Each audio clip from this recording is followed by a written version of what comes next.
So that was a bit of a break. Sorry if it wasn't obvious, those Aladdin movies kind of broke my brain, so I had to take some time off. And in that time, I made a HoloLive video and fell in love. Don't lose your way.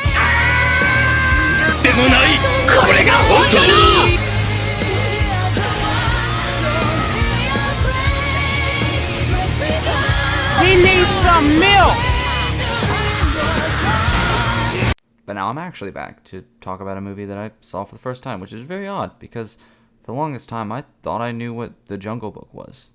And then I watched it again and I realized I do not remember any of this. I might have seen it when I was really, really, really young and just not remembered it. But from what I can tell, I didn't really know anything that was going to happen, so I consider this a new movie that I saw for the first time. And what a new movie it was, because while I don't think this movie is particularly good, I think it's very interesting, mostly because it feels like such a product of its time. It's almost like a cinematic movie version of like the Looney Tunes or like a Tom and Jerry skit. It has that same sort of orchestra feel. It has a very episodic way to the way the story unfolds, and it has likable characters that don't have a lot of depth to them. I don't necessarily say that as a bad thing, because I feel like this story kind of complements that. Again, this isn't a very depthful story. It's very simple. It's just getting a kid through a jungle, and there's animals that come after him and everything. And so you don't really need a lot of depth to the characters and the character interactions. Just having a good, simple story about a boy growing up is kind of refreshing in a way. All of the wacky hijinks that ensue and crazy songs that we hear just complement that story and make the whole world feel more alive. It makes the jungle feel jumpin'. But what is this movie actually about? Well, as I said before, it's a very simple story. You got this kid is left in the jungle, he gets raised by wolves, and then everybody decides, hey, we gotta take him to the village because this tiger is gonna try to kill him and we need to save him. Alright, Panther goes and tries to escort him through the jungle, and they run into a bear, they run into some monkeys, they run into some elephants, all this kind of stuff. And it's just a crazy, wacky journey. Under all that, there is a nice little emotional core all about this kid Mowgli learning he has to grow up, move on from the jungle that he doesn't want to leave because he's spent his whole life there, but when he gets to the village, he realizes he's going to be safer there and he should just stay there.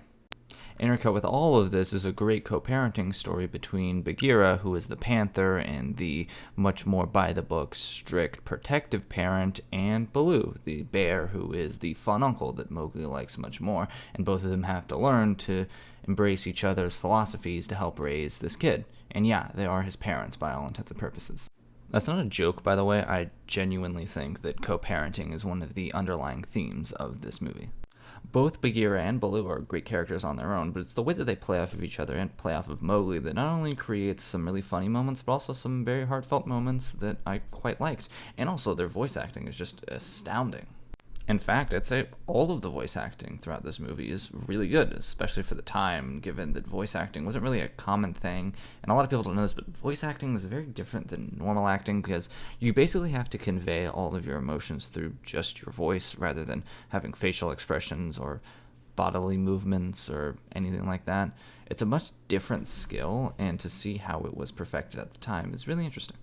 Shere Khan probably being the standout, as he's not only a really interesting and fun vaudevillian style, maniacal, mustache-twirling villain, but his voice acting is also really good. It is just a shame Disney can't do that with any of their more modern stuff.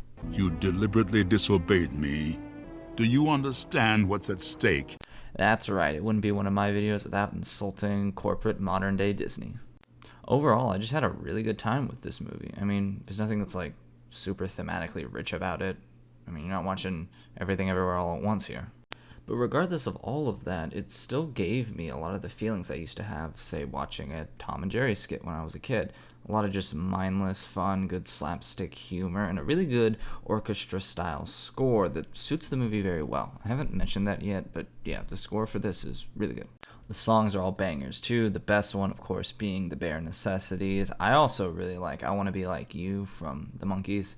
Really good songs, both of them. The rest of them, I don't really remember as much, but those two were bangers specifically. Am I overhyping this movie? The Jungle Book gets a 7 out of 10. I'm gonna go rewatch Kill la Kill. Thank you and goodbye.